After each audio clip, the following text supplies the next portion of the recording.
Hello beautiful people, welcome to this episode of Two Girls One Doc. It's your girl BD, and Forens the foodie is not feeling very well right now, so I'm just doing this little intro for the rerun. Today's episode is going to be a rerun for a documentary we did a while back. I want to say it was like 2020, and it's called Sex for Grades. It's a BBC Africa Eye documentary, very well done documentary. It's one we really enjoyed, so we're going to let you listen to that. As has become the custom with these reruns, I'm going to mention what I think the real crime is at the end. We weren't doing that back then, so we're going to do it for this one. And as always, we are going to leave the trailer for the next documentary that we're doing at the end.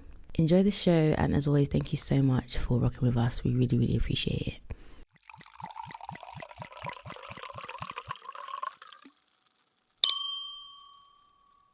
Hey beautiful boys and girls. Hello. We have survived Corona so far. I was glad you added the so far, and we're here to bring you another episode to get you through. We risked our lives for you. Life and limb. For all you men that are lucky enough to work from home, you can listen to us while you do so. Okay. I'm BD. I'm Forens. And this is Two Girls One Doc.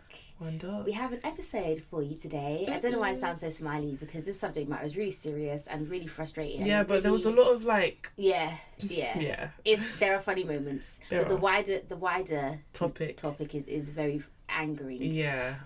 Sex for Grades is a BBC Africa Eye documentary. Mm-hmm. But today, what are we drinking? What? You tell me. I'm supposed to tell you, yeah. I just saw little cute bottles that reminded me of like an engagement party. They are really shower. cute. Yeah, they are really cute bottles. If I do say so myself. I basically, quick story, went to Morrison's to get some alcohol. You love Morrison's. I love it. Yeah, it's a sexy Morrison's. The one in Collindale. Have you not been there? No, it's not the one near you. No. It's a sexy Morrison's. Collindale. It's on top of that Bang Bang. Oh, the one with like bare lifts. It's so sexy. I haven't been in there. So no. I need to go to that Bang brand Bang. New. Yeah, Bang Bang. Not currently. Yeah, everything's shut. When we're free, I'll take you. Yeah. So it's an Italian rosé sparkling wine. So apologies for the burps to come. I was on the Harvey Nichols website looking at Fenty, and I stumbled across a wine section. Yeah, and so obviously I clicked on dessert wines because that's what I like. And there was like some lit bottles of wine, and they weren't all that expensive. There was some that were like £40, one that was like 4,000, which obviously I might have to give it a bit of a miss. But they were like, I would literally have said to myself, I'm gonna like go once this recession ends, I'm gonna go through like each one and like get one each time. They're quite nice. But not the £4,000 one, because I can't match you. My pockets be I'm just saying that I can't match that you. That one would drink for a month. Because you can bring that £4,000 wine. Tomorrow I'm still bringing my £5 wine. So anyway, let's get started. So, Sex for Grades. It is actually quite a recent documentary. It came out in 2019. Was it 2019? Yeah, 2019, okay. Yeah. Better Times. BBC Africa Eye documentary. It probably is on BBC iPlayer. Yeah, I watched it on BBC iPlayer. I watched it on YouTube. Yeah, you can watch it on either, but I watched it on iPlayer because I thought it would have the 10-second rewind. It doesn't. Oh, it doesn't? No, that's frustrating. So I played myself. It's an easy documentary to watch in terms of like the flow, the production and everything. But it was tough in terms of the subject matter. Yeah. It's got like 3.7 million views on YouTube as well. Really? Which makes me really happy. Yeah. Pick up my people then. Yeah, trust me, I was so proud. Not of the men in this, but of the women in this. So this documentary explores sexual harassment in universities within Nigeria and Ghana. Brap. And that's not to say it doesn't happen anywhere else. It's just that in this particular documentary, they're focusing on but then I do also think it is more prevalent in those unis. In terms of how easily... I think they're more brazen with it. But do you not feel like it's so easily, like, it's almost seen as part of the uni culture? Yeah. It's like, you haven't been harassed? Like, whereas here, if you're sleeping with your lecturer, that is like, it's whoa, taboo. what the fuck? Yeah, I don't think I've even heard any, like, stories No, of that. I haven't. Yeah. So it opens up with a drone shot of Lagos, which I love. Like, I love when they do drone shots of anywhere, but particularly the motherland. Yeah. We hear the narrator and the host of the documentary. We find out her name is Kiki Mordi. And she's like on the radio discussing the problem of sexual harassment with a male lecturer. And the male lecturer is saying that the challenge is a lot more than people want to acknowledge or take seriously. So like what you were saying before, in terms of like it's literally part of the fabric of uni there. Like, people don't really think it's a big deal. It's like saying, for freshers you go out drinking, there's freshers week. It's like, that's what we do. That's just what we do. Yeah, we just sleep with lecturers. Which is madness. Kiki tells us that when she was at uni, she was sexually harassed by a lecturer And she tells us that it's been happening in West Africa for a long time, which I'm not surprised by. Like, I remember my mum telling me about being at uni and lecturers just chatting to her and having her friends and saying, oh yeah, people used to do this and that. And I mean, you watch all the like Nollywood. No, you know, I'm so sorry, but like, you know what team I'm thinking of? Nolly Babes. Which one? No. Oh, you think you can graduate from this school without kissing my cock? Oh my gosh! And her face was like. Dun, dun, dun. Does she kiss the cock? We don't know. We don't know. If you know, let us know. So we hear a caller on the line who is explaining how sexual harassers work. You know, the thing about sexual harassers, they groom you. They take time to pick their victim, you know, and then wait for access and opportunity to strike. And this is so accurate. Literally, it's spot on to a T. There's so many descriptions they give here that are so accurate, and I'm so proud. We're going to get into her. I was literally like, yes, sis. Yeah, and it was good because she's older gen as well. Exactly. Because you know, like these older gen, some of them will be like, well, yes, but the women wear, he's a man, and the girls will be wearing short skirts. So what do you expect? I think those people are the weakest link. Oh, like, the men are trash, doubt. cool. But like, as a woman, like, as a trash sympathizer, you two are trash by association. Yeah, literally, you enable. Even worse.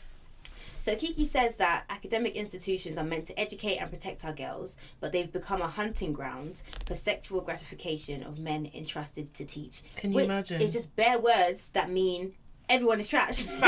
Long story short, men are trash. And at the end of episode.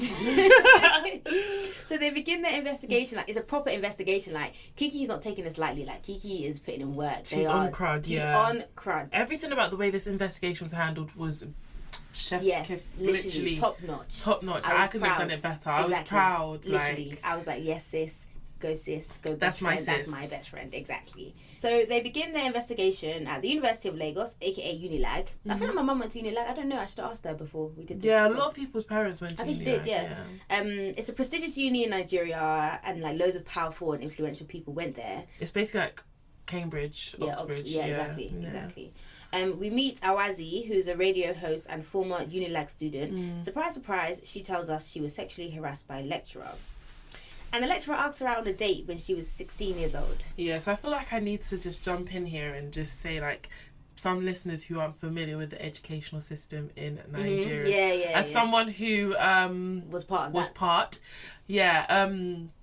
So, okay, just for clarification, I was boarding school, like, for a few years. But basically, in Nigeria, you don't get progressed through school by age. It's by merit. So it's by how well you perform. If you don't pass, you don't Literally. pass. So you could be, at 9 years old, you could enter secondary school. And then, because my dad, he went to secondary school at 9. Yeah. Finish, and then you could be entering university at 15. So he went to uni at 15 and started at 15. So there's no, like, if you're really, really smart, you could be in there 15, 16, 17. If you're going to uni at 18, it's actually considered quite late in Nigeria. It's like, what happened? How many times did you repeat? Like, and you can repeat at any stage. So repeating is like, you do the year again. Like, if you flop, it's not like here where you colour in the lines and they say, okay, right, next year. And so when like international students come here and people like these Brits, me too, I'm a Brit, but when the Brits start acting like, because you speak with an accent, like you're dumb. It's like 9 out of 10 times these are people who are smarter. There's words that they use in this documentary that I had to do up Google. Fam. Because their vocab is better than ours. They literally, the way they move like machines in Africa when they're like teaching you, literally, like, and you don't move on until you understand what's going on. And they will disgrace you. Like, sometimes in the assemblies they would read people's like end of year results, and they'd read the lowest and they'd read the highest. So the top 3 and the lowest 3, literally. So it would be that scramble to not be in the lowest 3, even if you made it to the 4th. At least you went in the lowest 3, because they will read it and they will disgrace you, and then they will say like, oh yeah, these people are repeating because they didn't reach this. Mad. Fam, it's if that's crazy. not enough to make you want to revise, then I really don't know. I don't know what it is. So yes, this is 16 when he asked her out.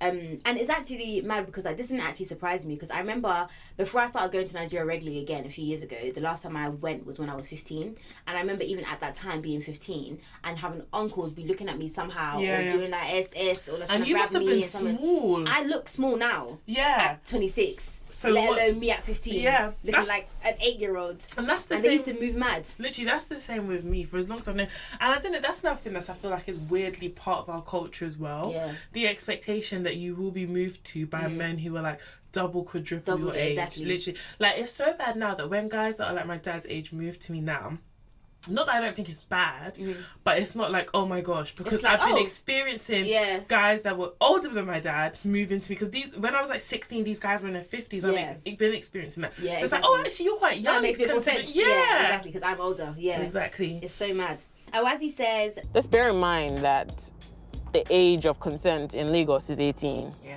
That actually surprised me. Like, I thought the age of consent in Nigeria would be marriage. I'm not gonna lie. Like, I was so surprised that they have like an actual age of consent. But yes, 18, which is nowhere near the 16. 16, and like Florence was saying, like, people get into uni at the age of 15, 16, 17, and that makes them incredibly vulnerable to predators, which is so true.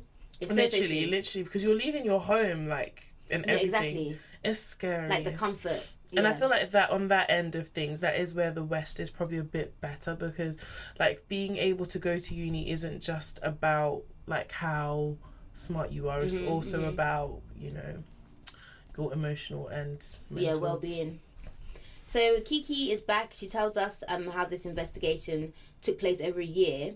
They interviewed bare people. Like, it's literally legit. They've got hidden cameras, microphones, that we see and hear a lot of what's happening as it's happening, which I appreciate so much, because it's like, I want to be there, you know? And I just said I was really proud watching this documentary. And you must think about the body cams they must have had as well. Exactly, like, it's good. It's really good production. It's really, really good. The investigation, the production, the shots, like, it's really, really good. Like, we're not talking Nollywood vibes here. Like, we're talking, this like, isn't Nolly Babes. Yeah, this is not, this is real shit. What's that? Blackberry Babes? Oh, yeah, baby. Shine your eyes. Oh, I love that song, I'm not gonna lie. So they designed masks for the women to wear, the people who are being interviewed, just to What did you think those masks look like? Jabberwocky masks? They look like, but they only look like Jabberwocky masks because of they were white masks. Jabberwocky don't have patterns on their masks, do they? Okay. They don't. Oh. I need to googs. Jabberwocky, they just have the white face. I just thought Jabberwocky, because I thought they were all going to start dancing. Especially because one of the women was wearing all black, and I was like, are you going to dance? Literally. Yeah. So basically, through this documentary, we start to like pinpoint these particular high offenders, This is the juicy stuff. So we learned about this guy. He is a senior lecturer in Unilag's Faculty of Arts, which I'm surprised there is a Faculty of Arts in Nigeria, considering how they go on about medicine, lawyer, and dentist. There's like fine arts. They teach. I was really impressed by that. Not by him. But as we get into, but by that. Yeah. And what else is he as well? He's the former sub-dean, and also, brace yourself, he is the head pastor of a local branch of one church. We've been telling you lots. Never trust the pastor. Go to episode 1, please, and then return. Exactly. I'm not even surprised with the pastor, because pastor in like them like it means it's almost like it means nothing. It literally means nothing. It's just a word. It's just a word, and it just comes with the clout. But do whatever the fuck. Do anything for clout. We see a hidden camera clip of him on the pulpit preaching, aka chatting shit, and we learn that his name is Dr. Boniface Igbenhu. Boniface. I don't understand that name. Everyone named that, I'd never understand that name. Because where did it come from? Like what's the origin? What would lead you to put like Bonnie in front of face and then say, oh, this is a name? And then why would you end a name with face? Fam. But why do Nigerians do anything they do? I'm surprised his name is not Victor. We didn't see a single Victor in this whole thing. So, Boniface, we hear how several current students and former students claim to have been harassed by him. Mm-hmm. And we speak to 2 of them on camera. They're wearing these ugly masks. We learn how respected he is, and they tell us that he comes across as a father figure who wants to protect you and help you through your journey in school. Now, where else have we heard that father figure line? Oh, where could it be? He said the same thing about Pastor Toby. Father figure. Literally, this father figure, they love a father figure. Sometimes just have a father, do you know what I mean? Or don't. One of the ladies says that the fact that he's a pastor makes you think that he won't do anything bad. Yeah, never think that. Which is like... Pastors are human beings, they're just human beings. Like, not God, not Jesus. They're just human beings. They're men. They still have dicks. It's like... And that is the primary thing. Literally, and that's what drives them mad. Kiki asks what kind of things that Boniface would do. He would tell you to come to his office. He would lock the door. Sometimes he would want to grope you. Sometimes he would want to dry hump you. I'm not gonna lie, when she said lock the door, they really lost me at lock the door, because how that's holding me captive. Yeah. Are you saying that you would leave at that point? As in, when she said that, well, that's one of the things that he did, I was already like, yeah, he's moving mad. Yeah, then but we see later how he operates, but it's actually scary. It's actually like terrifying. It's not that I belittled these women's experiences at all, but I think there's something real about it when you're watching how it's done. And like, I wasn't even in that room and I felt fear. Yeah, exactly. Literally. Exactly. It's crazy. You Exactly. cannot lock the door. Like, I'm not trying to be funny. Even if I was with my man and he locked the door, I'd be like, why are you locking the door? Like, we don't have kids. Anyone. Like, it's not like we're trying to hide from the kids. Why are you locking the door?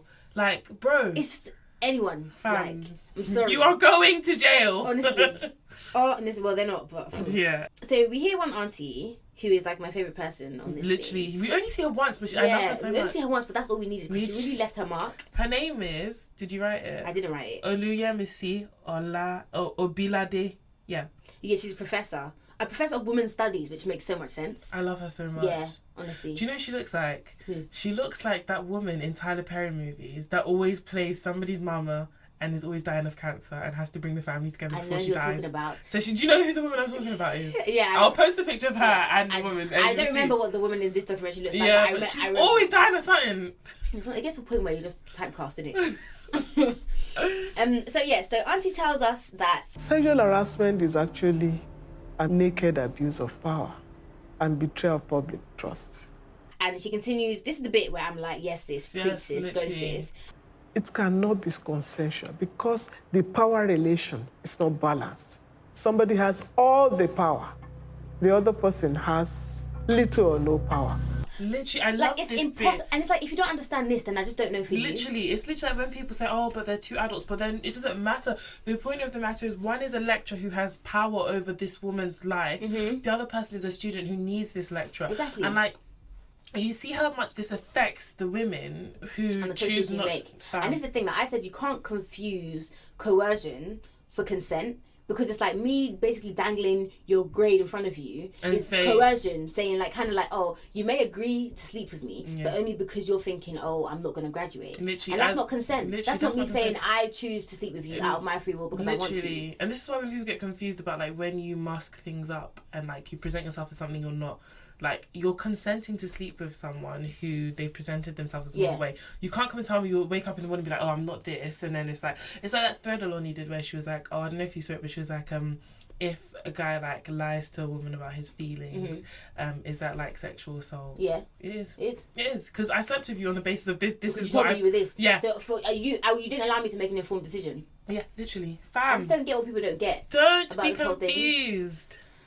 Yeah, but Auntie, she really just preached and the document ended there. That could have been it. It could have been it, and maybe people have learned. But can I just say also, BBC, like, your subtitles are a bit anti-black. Like, it was very clear what you were saying, but then there's subtitles. No, I had the subtitles on YouTube anyway the whole time, so I didn't know if... I had them on because the first guy on the radio, I couldn't hear what he was saying. I just had it on because it's easier when I'm like writing up the things. Yeah, so I didn't know if it was... I kept them on, and then I was like, first of all, it's very clear what she's saying. Why are you... This is a professor. She's not... She's speaking English better than you. Literally, why are you coming to do different subtitles? I hate stuff like that, man. That's what I'm saying. Just because someone speaks English with a bit of an accent... It doesn't... Suddenly you don't understand. Literally. So we learned that Unilag has a sexual harassment policy, which was only published in August 2019. So it's not even been a year. Oh my gosh! It's not even been a year that this has been 2019. published. Are you kidding me? And the university's been around a lot longer than that. If I'm saying that, my mum went there. Which I'm not sure about, by the way. So in summary, it bans lecturers from making suggestive compliments. It bans grooming. And it also bans sexual contact, all of which we see demonstrated. Exactly, in this movie. Honestly. There's no measures to stop from the university itself. Honestly. So, next we meet our first undercover... Our first Jabberwocky. Investigator. We meet our first Jabberwocky, Kemi, not her real name. And she's posing as a student in order to see if Boniface exposes himself as the predator that he is. Of course he does, spoiler alert. So Kemi tells us that I'm an angry Nigerian, a woman who is angry about the level of sexual violence against women. Sis, I feel you. I feels you. Because I'm even angry watching it. I'm even like living watching it, and I'm nowhere near. I've never gone to uni now. Exactly. So the first contact is Kemi approaching Dr. Boniface at his church. Mm-hmm. She's posing as a secondary school graduate. She's trying to basically get admission into Unilag and specifically into his department. And then they just sort of sprinkle into her storyline that her mother is widowed. No, but you say sprinkle, but these things are key because it shows the vulnerability. Exactly, but I'm saying that I feel like the reason they added that is because there's no man in the picture, which literally is just...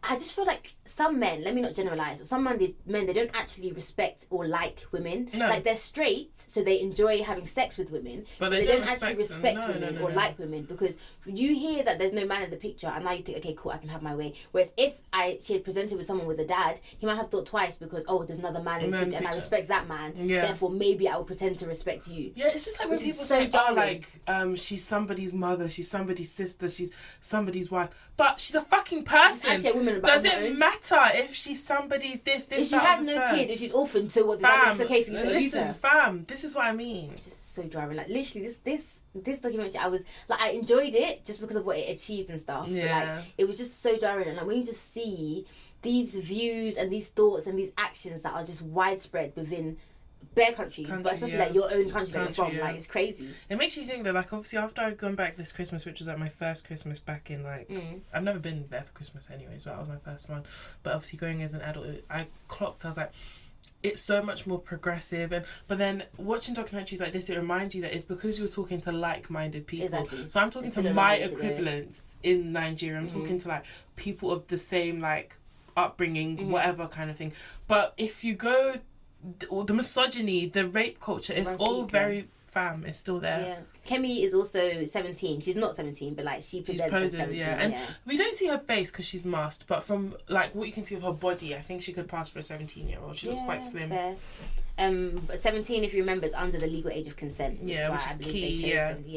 So 2 days after she meets him at church, he invites her to his office for a tutorial. Don't really get. I don't understand the tutorial. Tutorial what are you not teaching like when her? I'm not even in uni yet. So fam, what are you teaching her? Like, I don't get it. But we actually get to see this meeting and we hear it because of the cameras. And Kiki, which I love, like, she's very aware of like the safety and everything, and they all have like, all the investigators we see have like a panic button that they can press, that. And everyone's sort of nearby should anything go wrong, which it nearly does like several times. But so it doesn't take long for Boniface to move creepish, and it just reminds me of like, do you remember Love and Hip Hop, like Rich Dollars and Peter Guns and. Creep Squad. Like, he literally, I was like, he reminds me of those 8 baby girl uncles. Yeah, he is. He is that. That is him in he is that. in everything. Put some fucking shoes on. Huh? He needs to put some shoes on, fam. Oh yeah, he's always shoeless.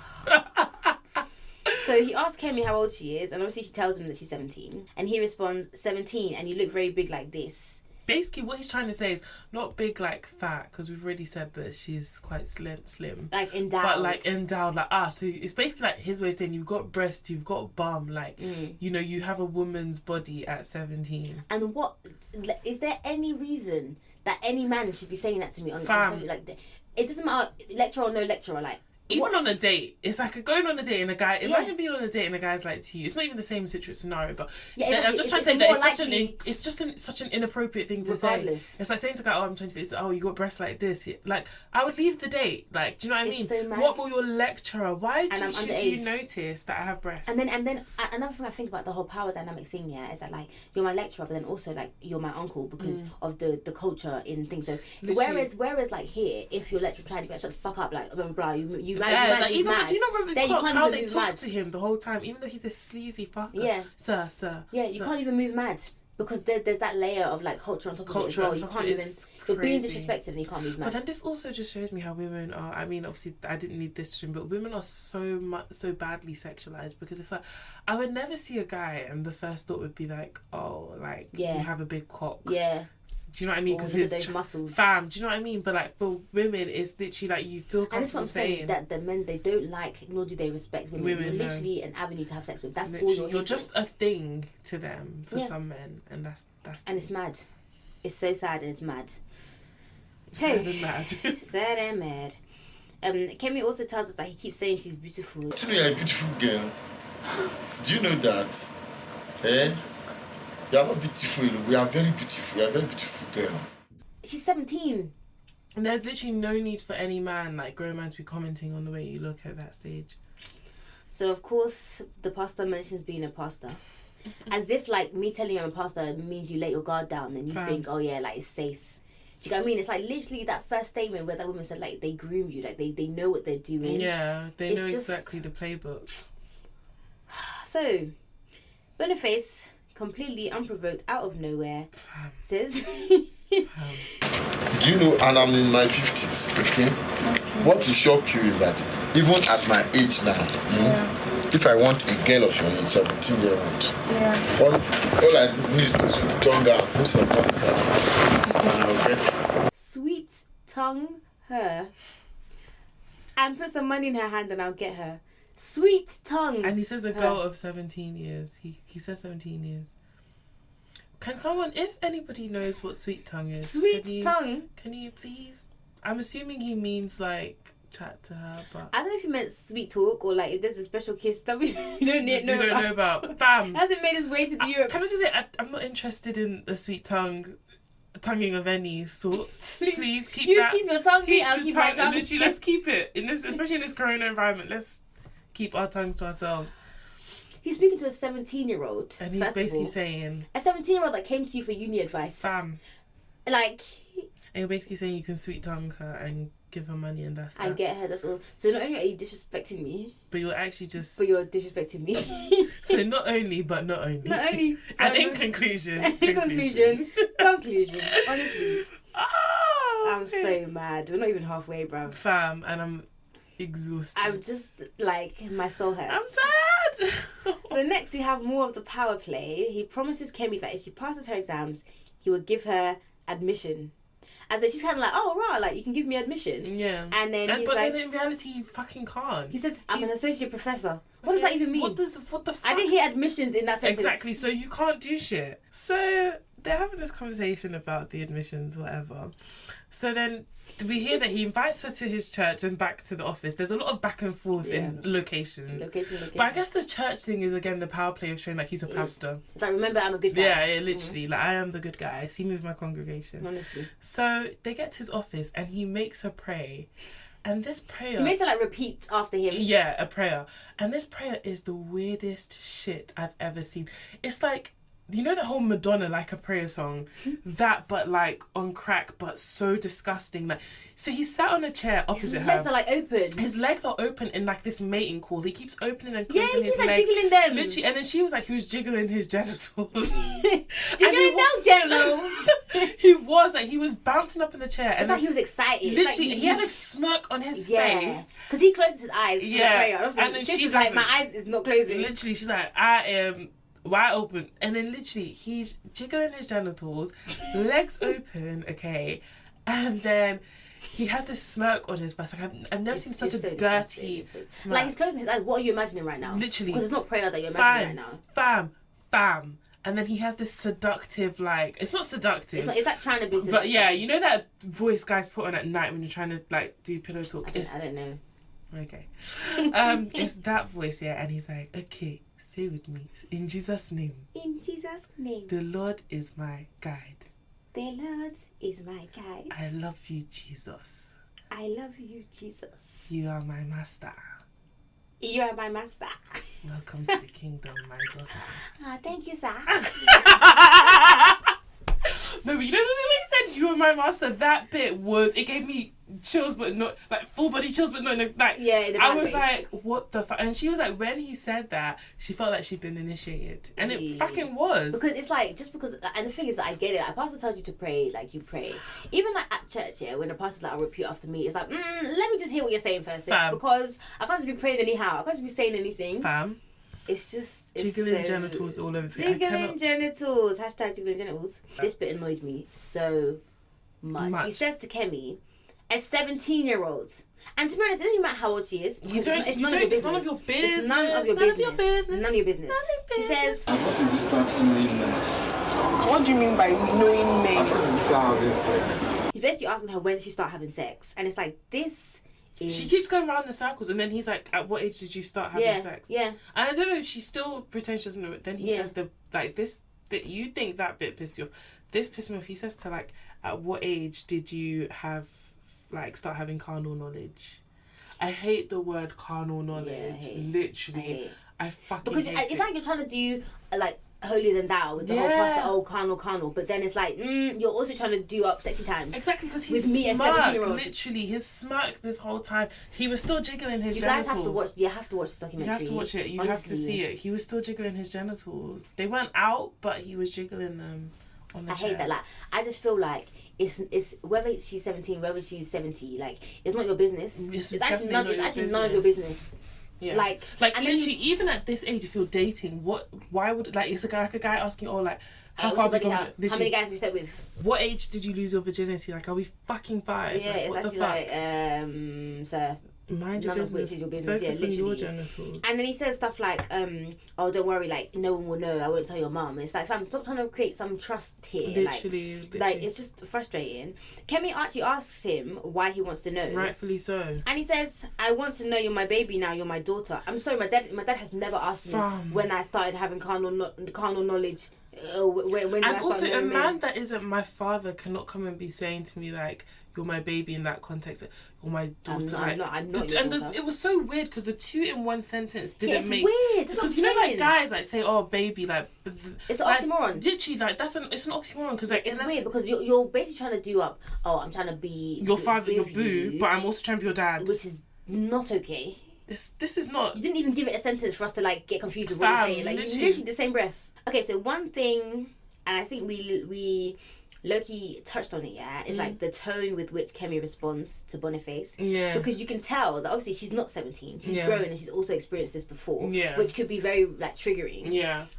You can tell she's outraged, and in the confessional she is pissed. But because of how fragile niggas can be, she has to be meek with her response and gentle, like, okay, sir, because I was just saying, if it was me, I'd have been like... But the thing is, if this happened here, you can move mad. Yeah, but you can't. But I do think that even us being like here, if we were to go to Nigeria and have that same encounter, we wouldn't move mad like we would move mad here. Yeah, it's true. Because there is that whole culture thing of like respect and la la la la and like it is like it supersedes everything. Yeah. Do you know what I mean? Like it's actually mad. So now we hear more about Kiki's story. Kiki's the narrator. So sad. Yeah, and she mentioned earlier on being sexually harassed. But now we hear that she actually wanted to become a doctor, and her dad died in 2002, which again is like basically the storyline that she kind of gave Kemi in terms of the widowed mother. She tells us she got into uni at 19, and she describes it as matriculating. I don't understand that because they have a whole graduation gown. Yeah, I have to Google it. It just means like being enrolled in school or uni. But they have like a graduation gown for that. This is what I mean. Probably like graduating from like high school and This is what I mean about like Nigerians speak English. Like they use them words that like you don't even know are in the dictionary. Literally. And you think like ha, they're chatting shit, but it's an actual word and it makes sense. Literally, I've heard of it before, but I didn't know what it meant. I haven't. I thought it was to do with like maternity. I'm dead. So she says that for 2 semesters he withheld my exam results and pretended I never sat the papers. And it was like she didn't sit the pretended that she didn't sit the papers. Fam! I revised and I sat the papers, and you take my result and then... What are you talking about? It's actually mad. And she said that when she confronted him... The audacity. The fucking audacity. He demanded to have sex with her several times. And because sis wasn't going to do it, her results suffered. Literally. Like, you work so hard to get into uni, you matriculate, and then one random don has derailed your whole thing. And like basically, she didn't graduate. She dropped out of uni without a degree. So mad. And like she was like her whole life was just ruined. It's so mad. And she was just basically saying that if her dad had been about, it would have been a different story, and it would have been. So we leave Lagos for a bit. Now we're in Ghana. Accra. I went to Ghana last year. In December, and like I actually love that place. I'm not gonna lie. Like, shout out to my wife. She's Ghanaian. I love my wife. What, Abner? Yeah. My wife. Yeah, cool. That's fine. Okay. Listen, some of us like we know what we have. We don't have to put it out there. Do you know what I mean? Okay, let's see what you have in it. So we're told that the University of Ghana is like beautiful, prestigious. We actually see it. It's like, lovely. It's beautiful. It's better than, I can't lie, Lagos. Step up, fam. It's done in campus. Ghana is actually my happy place. I'm not gonna lie. Like I would have a house out there and just go there to escape the Rona. Yeah. That Rona. They ain't letting your ass in. Honestly, private jet things. So we learned that the harassment here is so bad that students have actually formed a group to teach self-defense. This is what are we doing? Self-defense against your lecturers. This is not against people on campus. This is not against robbers. This is against the people that are teaching you. Fam. Do you know how mad that is? So we hear about one big offender in Ghana. Oh, can I just say, one of the guys that was doing the self-defense class. There's only one guy. Okay, yeah, him.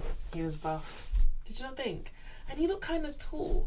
Not like Ghanaian. What, for a Ghanaian? Yeah. He didn't. Actually, I do know like an actual tall Ghanaian guy in real life. Okay, the one that we both know. No, I know another one. Oh, so that's two. Yeah. Okay. So we see the Boniface equivalent in Ghana. Yeah, we see Boniface equivalent, Butako. We meet Zara, not her real name.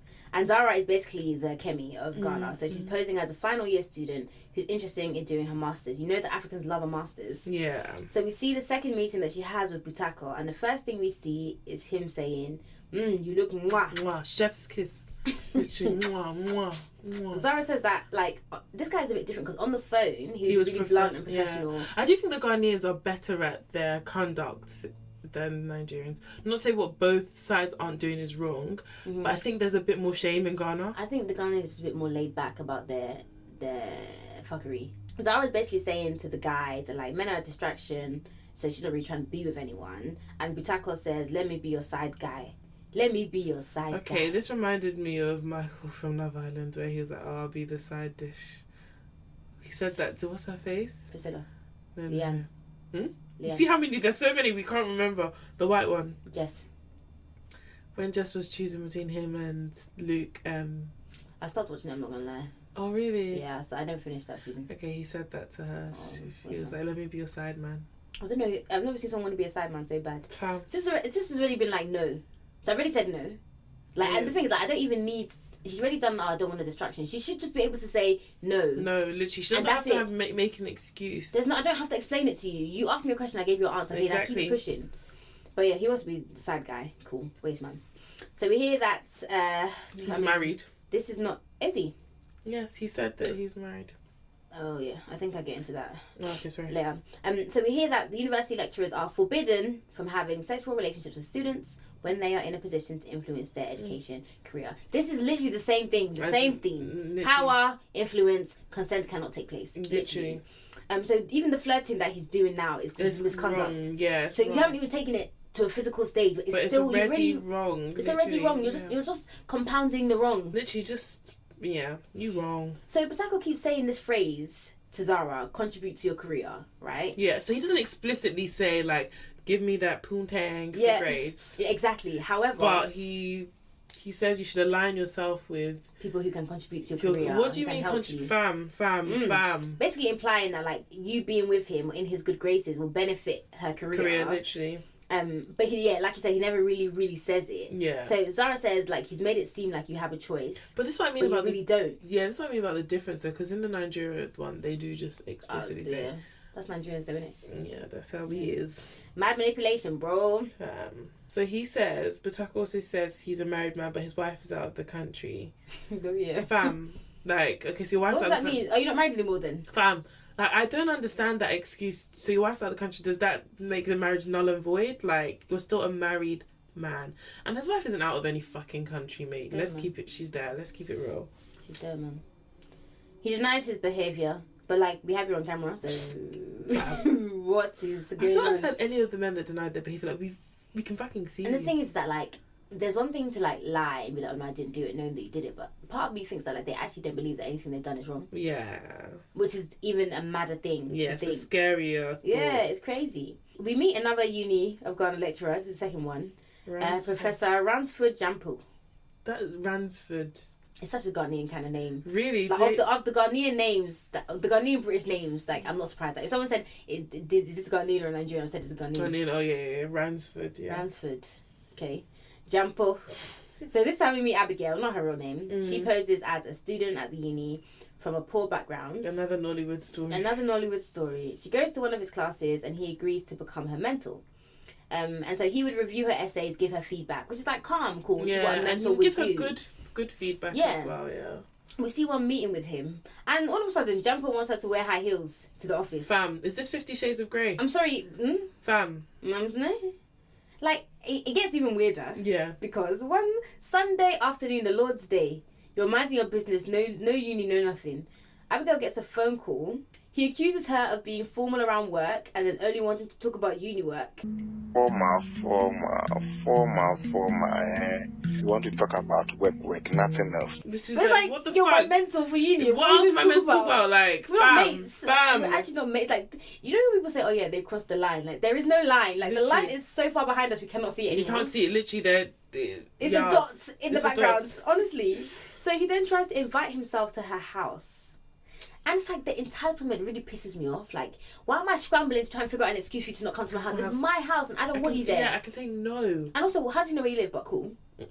They probably just took it from the computer, so whatever. So Sis is like, firstly, I'm a student, and secondly, I don't want a relationship, right? So Jean-Paul says, well, prepare your mind because I'll be coming very soon. But this is not the only time he goes from 0 to 100. There's another time where all he knows is his conversation is weird. Do you know what it is? I feel like again, men don't like women. Like, he's in his mind and he's having a conversation with himself. He's having his own thoughts and he just says them out loud. And also, I feel like with time. them in this conversation, everything is a build up to like getting the poontang, the poussoir. So it's like they're doing all this small talking. So when you're pissed off too much, it's like, okay, cool, I want to fuck you. So like, it's because I told you good morning. I want to fuck her. That's what I mean. That's literally like their mind. It's literally what's going on in their head. So Abigail manages to convince him that they should meet in public instead of him coming to her house, which is annoying because this had no plans of going anywhere. You've come to derail my whole day. Literally. Now I have to leave the house. Today, just so you don't come to my house. Day. Like, my hair was already loosened and now... So Jean-Paul insists on buying her shoes as soon as he arrives. I'm like, is this a foot fetish? Or Fam, I think he has a foot fetish, but yeah, like, maybe a little bit more. Yeah. I mean, there's nothing wrong. I'm not like, do you know what I mean? Don't buy me shoes. I'm not, buy me pair of loops. I am not opposed. If a foot fetish is your thing, that's fine. I've literally just said don't if sexually this harass somebody. corona goes on until like summer, I'm starting an OnlyFans. It'll be my feet, but I'll start it. Okay. Why did you look at my feet like that? I'll get a manicure, obviously. Where? How are you leaving the house? Sorry, pedicure. How are you gonna leave the house? I'll do it my fucking self. Okay. I must start an OnlyFans and make money, okay? I can't just sit at home.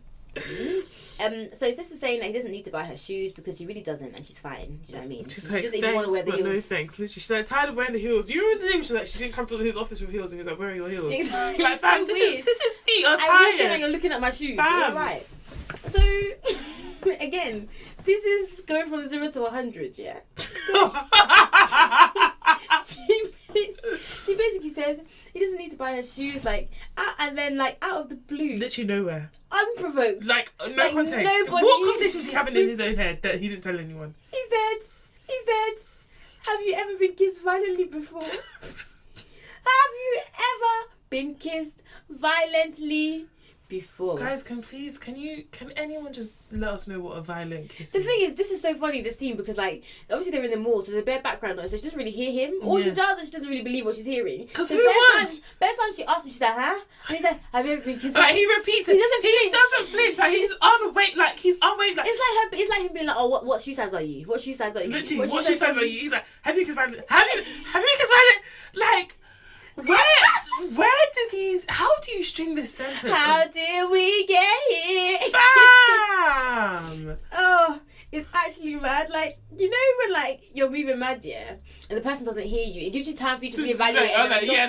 You could have been like, have you tried exactly. from, or have you tried this? But no. He says it with his chest. With his whole every chest. time. What is kind of, guys, if anyone knows, if this is a Ghanaian thing maybe we don't know about, like, fine. Just let us know, like, what does being kissed violently mean? I need to know. Like, so Sis is like, do you know what, yeah, like, at this point it's just safer to get the shoes in it. So fam, because this man's about violent kisses now. Like, okay, I'd rather take the heels. Like, let's just like, okay, size 5, please. Let's go, please, sir, please. Oh my god. So he buys her the shoes. And so they're walking out of the store now, and we hear him say, "Stop pushing yourself away, because if you're going to be my wife, stop pushing me aside." And this again, it's the whole thing of it, because she even says it. She's like, we were just talking about shoes, and next thing he's talking about proposal and wife, and it's like, it's the same thing. I don't know if he's having conversations in his head that he's not telling with us. Multiple people. Because how did you go from just buying her shoes to saying this is his wife? And then violent kisses. And then you're like, don't, as in, like, it's like as if we've discussed something and like we've had a fight. Do you know what I mean? Like, you said, like, don't push yourself with me. She's not. She's walking on one side. You're walking on one side. I should be on top of you, or do you want her to like fuck you on the road or what? Like, nah. There's just so many questions and just not enough answers. Okay, it gets a bit wilder here. So many questions. Is wilder a word? More wild? Wilder out. Guys, just to say, I'm inserting these like clips, but because of the mic, it's like a hidden mic and stuff. You can't really hear it because there's like subtitles at this point. So if you can't hear it, I'm sorry, but we probably said what it is anyway. So yeah. But yeah, so the assumption is that she's gonna be his wife, and it's like, this man is mad. Abigail's like, I've literally seen him 4 times, and all of a sudden we're talking marriage. Like, what is going on? Anyway, everyone's confused. Yeah, we're all confused. Yeah, agreed. So Jampo, he's still about. He's still. They go to like a restaurant. Yeah, they're in a restaurant. He's just chatting shit, saying that. He has this milkshake. And he's sucking the straw and he's licking it and he's flicking it. He's really and it's like gross to me. Fam, like honestly, that if there's anything that would dry up your coochie faster, so if you are looking for an antidote to some female Viagra pills you've taken, just watch this clip because everything will dry up. Yeah. Literally, it is never so to be wet again. Literally never to be. I don't even think I'd ever be wet again. Literally, it is so gross. He's just, and the thing is that like, obviously it's wrong with the whole power dynamic lecture and stuff, but you're not even a saucy don that I can be like, oh, this is wrong, but I would. It's not like, it's not like say Idris Elba was my lecturer. Yeah. I come onto his office like, hey daddy. But like this you didn't see what I did, but I really I would. But I really look back at it. I look back at it. But like you're not even like you alone as an individual, you repulse me. Yeah, exactly. And then you're adding all this other shit and violent kisses and licking the violent kisses and sweet tonguing. Lord damn, it's too much. Do you know what I was thinking? I wonder if they have like a group chat of all these wayward professors and they just talk to each other. Yeah, and what's the room that they go to do stuff? The cool sweet room. The cold room. Oh my god. Jampo's saying she should grow fat for him, and she should tell her mum that someone wants to marry her after uni. A thick woman, you know. Anyway, he continues chatting shit, and then again 0 to 100. He says, I'll grab you and kiss you and here. By the time I release you, all the shyness will I'll grab you and kiss you here, and by the time I release you, all the shyness will be gone. Again, convos with him and the 6 people in his head that from nowhere. Literally, can you imagine having a conversation with this guy? You talk about bread next to him, he's like, okay, if I kiss you, bruh. And the thing is, the choice of words was like, everything is so violent and aggressive. If I grab you here and I release you, so I'm being held hostage. Fam, they're all sat at this table, the 2 of them, and then suddenly he's like, "Oh, what school did you go to?" So she tells him, and they obviously bleep out the name of the school. Yeah. And then he's like, "Oh, I heard girls from that school like penis too much." And it's like she could have said any school, and he was saying the same thing. And she was like, "No, they don't." And then he was like, "Okay, like again, like I don't understand this." He's like, "Well, you know, don't be doing those secondary school don't things. Be touching your breast and touching bum, and they always like touching breast." And it's just like, what the fuck are you talking about? Like, what is happening? And the thing again is, this just shows like the predatory behaviour, because you're talking about secondary school girls. Some of these girls are like 12, 13, whatever, and you're saying they like penis. It's like, so you're basically sexualizing them from that young age. And I guess it's in his head, it justifies the bullshit he's doing now, because she comes from a school where they love cock anyway. So yeah, exactly. Like, it'd be okay for you to I'll just add another one. So if I scream. We get this statement from Jampo, basically denying everything. I mean, deny. That's what they're doing it. Denying everything, claiming that many students have made false claims against them in the past. And only you are the only lecturer in the whole school for them to make false claims. And he says that these were discredited. These claims were discredited when he confronted them. Of course they were. Gun, like. That's why he said, "I will fail you if you don't take back your gun." I'm like, sorry, was this supposed to clear your name? You're guilty as fuck. Guilty. We get the long statement from University of Ghana. I'm sorry, but if it was just for the violent kisses alone, lock this man up. Lock him up. Anybody that says to someone, "How you did violent kiss something," lock him up, okay?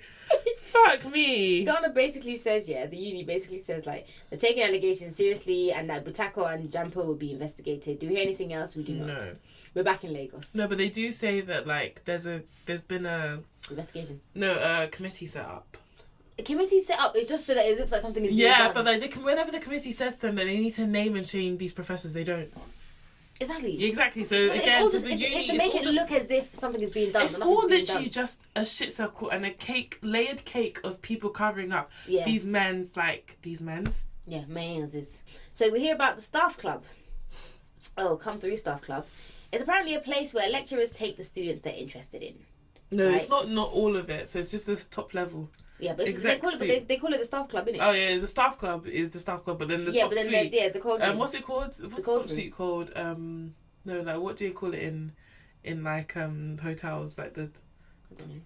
The top penthouse suite, cold room. Love. That's where they take them. So Kemi is back and she's meeting up with Boniface. So she asks him about the staff club. There's an upper part of the staff club, where lecturers, when they take girls, they take them up there to go and smooch them. Romance them. He says that they take them there to touch their breast and their body. And they call it the cold room. And they said they never have sex, but they just touch breast and body. This is what I mean. Yeah, it's weird. It's so weird. Like to what ends? Literally, this obsession with touching breast and body is like, it's so weird. I'm not saying that, I'm not advocating rape or anyone should sleep with women, but you just have to look at these men like, you're fucking weird. And it's like, you're ruining someone's life because you wanted to touch their breasts. Like, it's such a weird... Like, there are women out there who are not your students that will let you touch their breasts. Literally. Like, and you haven't ruined anyone's career. But then I think this is where the power comes into, because it's very easy to go on the street and, like, obviously... obtain like a lady who like a working girl, sex worker, whatever, but that power that comes into like any 17, you know when you're saying sweet tongue, any 17-year-old girl, like that power that yes, I'm that guy. Do you know what I mean? Yeah, it's true. Kemi asked if the relationships between lecturers, she asked Boniface if the relationships between lecturers and students is allowed, and obviously she knows that it's not, and if there is a relationship then it has to be declared. Boniface says it's not disallowed. This is how niggas just be failing exams. Like, just honestly, they just be nigging all the time. Boniface tells Kemi about like the benefits that come in the form of grades, and he basically rationalizes it by saying like the girl is actually paying for the grades with her body.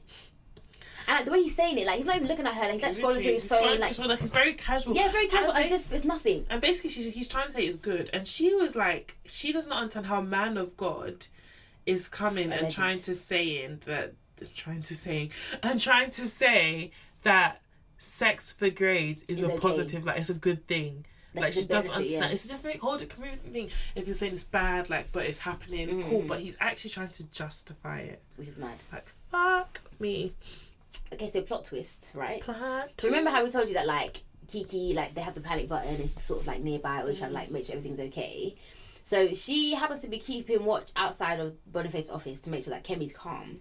And it's just, this is so funny. It's because so, it just literally proves the whole point of the whole thing. Like, you can't even say she's like, sought him out in this case. Like, this man's on the prowl, cock in hand. Honestly, just ready to touch breast. Fam. So while she's waiting for Kemi, we hear that the economics lecturer, Dr. Oladipo, calls her over, thinking she's a student.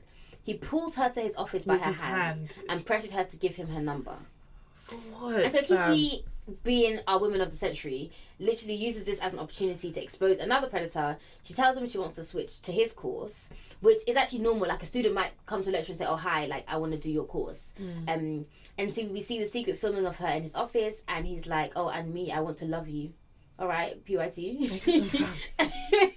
Honestly, like he keeps asking her to the staff club. We keep hearing about it, and like Kiki's kind of like, "All right, cool. Do you know what? We keep hearing about the staff club. Like, let's go." And I'm really happy because like now we actually get to see this cold room. Like, I'm really happy. What is it all about? Like, let's see what it's like. And it was such an anticlimax. Oladipo is literally sprinting. Can I just say, it literally looks like a Nolly. You know what Nollywood clubs look like in the movies? Yeah. That's what it looks like. And it's worse than those Nolly babes like club scenes with the disco light. One bottle. Fam, every bad thing you think it is, literally Vico. Yeah. Everybody like to party. It's exactly that. Everybody after party. Fam, it's exactly that. Yeah, it was literally that. Eventually Kiki leaves, and then like he Oladipo reaches around her and grabs her breast. And before they leave, like she had said to him, like she had asked him, what are the rules against like a lecturer and a student like dating? And then he was like, we are both human beings, right? We are adults, or are we children? I hate that fucking shit. Answer my question, bro. Fam. Stop trying to gaslight me. We're back to Kemi. And she's invited to meet Boniface for the final time. The final boss you must defeat. The final boss. Do you think he's the final boss? Yeah, he is. Well, he's the worst one. You think he's worse? And he needs to put shoes on as well. No, I think the other guy's worse. Who? Gampo. Oh, Jumper. No, this one's worse actually, considering what he does here. This one is worse. This one's but worse. Followed by Jumper. I think this is worse because we've seen this bit. I'm sure Jumper has done a similar thing. Yeah. So it's and a he does my Saturday. shoes as well. It's a Saturday that Boniface invites. And he makes a note of the fact that nobody is around. So it's like really be free and let me touch your breast is basically what he's saying. Or like, no one will hear you scream, so don't resist, which is what I think it was. He's just not wearing shoes, and I don't understand why. He the just toes are just out. It doesn't make sense. Yeah. He offers her non-alcoholic wine. What's the point of non-alcoholic wine? Fam. Sorry, just drink juice. He tells her to be obedient and not to be stubborn. Fam, this bit gave me full body chills. It's like you're just like saying, it's like when a guy like trying to be like, look, don't move mad, but I did this, and then you're telling me something that's going to cause me to move mad because it warrants me moving mad. Yeah, but you've prefaced it with don't move mad, as if now me moving mad is bad. Yeah. Like, don't be disobedient, don't be stubborn, and he's just pervy personified. Like, honestly, literally. All of a sudden he asks what he believes. So basically, in his mind, she's 17, yeah, and he asks her, "Do you want me to kiss you?" You're sitting on one end of the couch, she's sat on one end of the couch, your stomach is... She doesn't want you to kiss her, and you know that. And you know it. And you know it. So this is like acting kind of confused. She's like, no, that's not what I'm asking. Then he says, if you want me to kiss you, switch off this light, lock the door, and I'll kiss you for a minute. This is literally so 7 minutes in heaven. Literally, like, it's so childish. 7 minutes in heaven. You need to turn off all the lights just for one kiss. For a minute. Come on. Fam. And he will sweet tongue her. So Sis is scared, like, and the thing is, she's trying to stay calm because, like, before he was trying to do all smiley and jokey, but he's not really smiling. Like, now he's like predator mode. Yeah, because he's not getting because I'm sure he's never had to work this hard. He's not getting the response. For a kiss. Yeah, he's not getting the response that he wanted. So she doesn't give him consent. This bit, okay. Sorry, let me just. Okay. Yeah, this bit. This is where like my blood. I was crying with laughter. This next bit, basically, she doesn't give him consent, and so he goes to the bathroom, and it's so sad. To do? I don't know. Maybe speak to his gods, but at this time, like, you can hear Kemi's mind. Like, she's breathing really heavily. She's like, "Stay calm, stay calm, stay calm." Because she was saying that in her head, she was like, if she ends everything, she's not going to get what she needs. She needed to nail this guy. Exactly. And so she stays there and like she's terrified, and so she's torn between like pressing the panic button or like basically being like, let me just get through this so that it can help women in the future. So Uncle comes out of the bathroom, yeah. He goes straight to the light and he turns it off and he goes, cold room experience. He says, time for cold room experience. I was actually crying, like, I don't know what pep talk he needed in the bathroom, but he literally, like... He came out and he was like, okay, He comes out of the bathroom and goes straight to the light and turns it off and says, time for... Fam. I'm gonna cry, like, what is happening? Like, what the fuck is going on? Literally, I don't know what chant or mantra he did there, yeah. I don't know, maybe he did a line of coke. I don't know what happened in there. He had so much tconfidence. He just went straight to like, he looked kind of like, looked at us, time for cold room experience. Time. You didn't ask for it, but I'm going to give it to you. He locks the door, like, I'm that's sorry. Scary, like, though. you have to bring your arms out at this point. Like, you actually have, I feel like if it were me, I would have panicked and just... No, but that's what I'm saying. Or jump out the window even in a normal like sexual situation with someone who you want to, yeah. Damn, you lock the fuck? You lock the door, you turn off the lights. I'm sorry. As in basically now you're dulling my senses and you are removing any. And you're forcing me because she said she doesn't want you to kiss her. She has not given consent, but you said to her, turn off the light and I'll kiss you. She kept it on. Literally, she said, nope, not today, Satan. Even at work, yeah, when we talk about like conflict resolution and stuff, they're like never stand between the person that you're having conflict with and the door because you don't want someone to feel like they're trapped. You have locked the door, so I'm actually trapped. And you've said time, and you've told her what that cold room is about: touching, breast, and kissing, smooching. I would actually. And now you're saying time out of nowhere. That's literally how you ran up. And he walked so casually. He could literally. He came out of the bathroom, did like a little, jolly stroke. I thought he was gonna get more wine. He's like, time for cold room experience. I actually cried because what the fuck? This is what I mean. These niggas be having conversations with themselves in their head. So to them in their heads it makes sense. Yeah, but you as a normal human being that you're on the outside of their head, you're like, what are you talking about? The passage of time, it makes no sense. How did we get here? So yeah, now this scene is like really, really difficult to watch. Like it made me feel really, really uneasy. Yeah. But I'm gonna try and like describe it to you so you can like actually imagine what's going on. So we have the hidden camera, which is probably in Kemi's top or something, and then we have another one which I'm assuming is in her bag, and the bag is like opposite them, so you can kind of see both of them with that camera. Yeah, but her face is blurred out. Yeah, her face is blurred out. So Boniface sits on the sofa, but his feet are like on the sofa, kind of like when you like kind of curls up on the sofa. Of course he's barefoot, but like Kemi, like it's almost as if she has a visceral reaction because as soon as he touches the sofa, she moves away. Yeah. So she moves away from him, to the other side of the sofa, like instantly. And then she faces him and like has her leg crossed to kind of like create distance. Like, you know, you don't want someone in your space. Like, you know how you move when you're with a guy and you want him to be all up. Do you know what I mean? Like, she wasn't moving like that. Yeah. So Boniface is insisting that she comes close to him, and she's like, oh, like I'm close enough. Like, you know, she's not on it clearly. And he scoots closer to her and starts touching her leg, touching her hand. And Kemi's still like backing away, like trying to get away. We're running out of sofa here. Do you know what I mean? And then Boniface is like, no, sit down. Literally, he's getting very aggressive. He's getting aggressive, exactly. And he pulls her closer, and he's like saying, oh, and Sis is like, I'm okay. Like, I get it. I understand the cold room experience. Like, I get it. And I've seen it. Yeah, he keeps insisting. And I was just so mad because it's like, you're just in a situation where you can't even move the way... Exactly, you're powerless. You can't even move the way that you should be able to move. And you're so uncomfortable. He's locked the room. It's dark. It's just you two. He's explicitly said at the beginning, it's only us two here. And he said it's time for cold room experience. It's like... Yeah. And then this bit makes me livid when he's like, oh, you're scared, right? As if like... So you identify the fact that this person is afraid. And it's because of you that she's afraid. And that isn't enough. And it's literally like...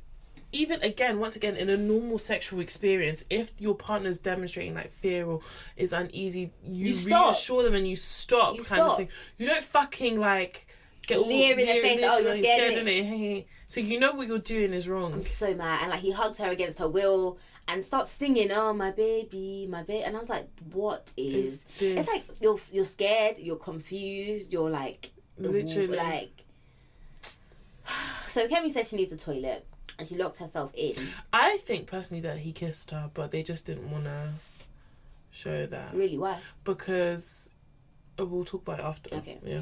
So she locks herself in the toilet and like she must be saying shit. I think she's like shit. Yeah, because they beep it out. Bare times they're gonna beep it out, and then she pretends to be on the phone, like mad loud. So like basically saying, "Oh yeah, I'm gonna meet you." Yeah, I think she pressed the panic button at that stage. They don't say, but I think she does. Yeah, because how do they know? Yeah.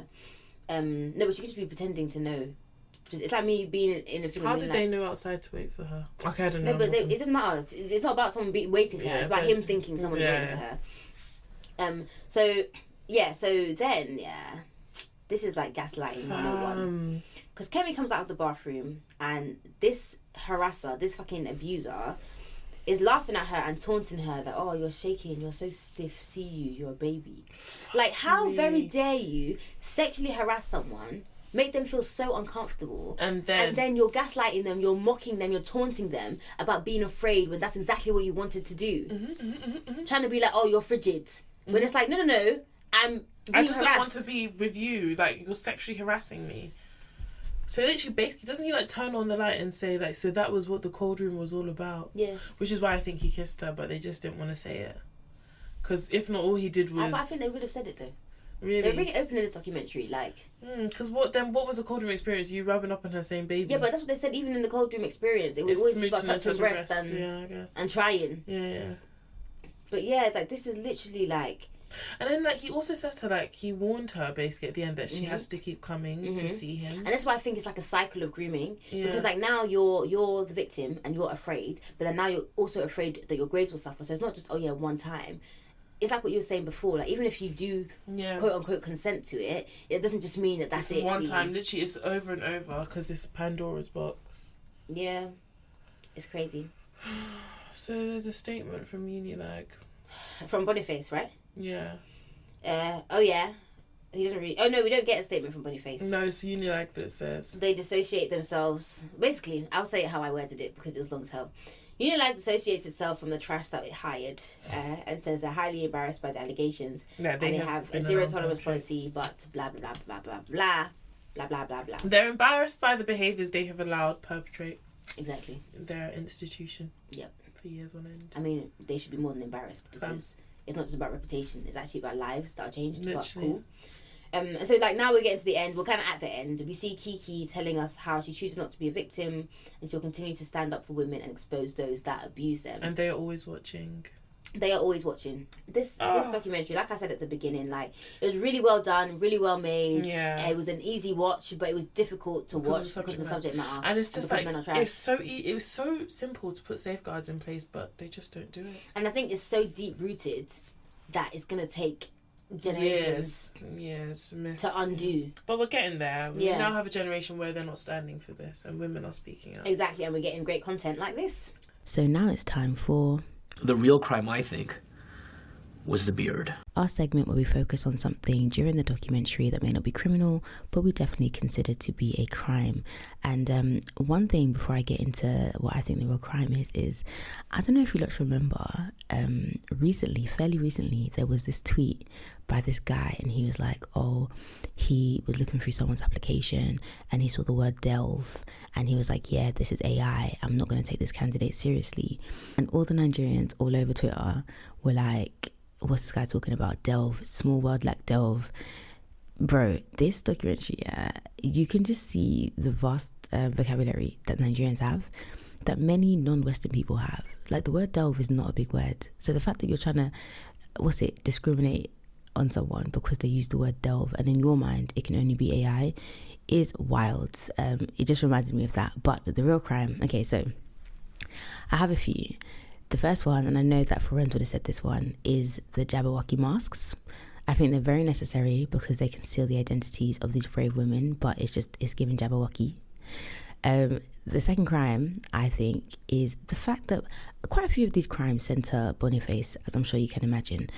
Number one is the fact that he just never wore shoes. I don't get it. What was the meaning? What was the purpose? Yeah. Number two for Boniface was the fact that he said, I will sweet tongue you. Whatever it means, I don't like the way it sounds, okay? And number three for Boniface was the jiggling genitals. We love a bit of alliteration, but that it makes me feel sick. And then the last real crime, I think, was Jampo, when he asks, out of the blue, randomly, with no warning, have you ever been kissed violently? Listening back to that episode, I think maybe he meant, have you been kissed passionately? But that's not what he said. He said violently, and that to me is a crime. So yeah, thank you so much for listening, guys. We will be back with a new episode next week. We're doing it's not really a documentary. I guess it's more like an extended news piece on BBC. It's called What Happened to the Chibok Girls, and I'm sure a lot of you guys will know, 10 years ago, which is insane, 10 years ago, 276 girls were abducted by Boko Haram from a school in northeast Nigeria, in Chibok. And it's just about where are they now? Some of them have escaped or been released, but quite a few of them are still missing. So we're going to cover that. It's on YouTube. I'll probably put the link to it in the next episode so you can watch it. It's not long. But yeah, as always, thank you so much, guys, for listening to us, for sharing us, all that kind of stuff. You can find us on Instagram, Twitter, Facebook, YouTube, 2 Girls 1 Doc. On TikTok, it's 2 Girls 1 Doc Podcast. You can find me on TikTok, bd.mb4 for eyewear content, and you can find Forenz on TikTok and Instagram, Forenz the Foodie, for all your food needs. Thanks again. Share with a friend, leave us 5 stars, all that good stuff, and we'll see you next week. Here's the trailer. Were you in that video? Yeah, I am one of them. Shi ne dalilin shi zai doke su kuma zai aurar da su kuma zai mayar da su bayi tunda su ba musulmi ba tunda su kristani. Kowa a Najeriya har ma Afrika gaba daya.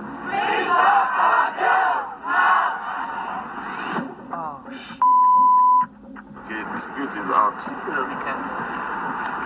They don't have a home, they don't have security, their parents are suffering. How does it feel being back here after 10 years?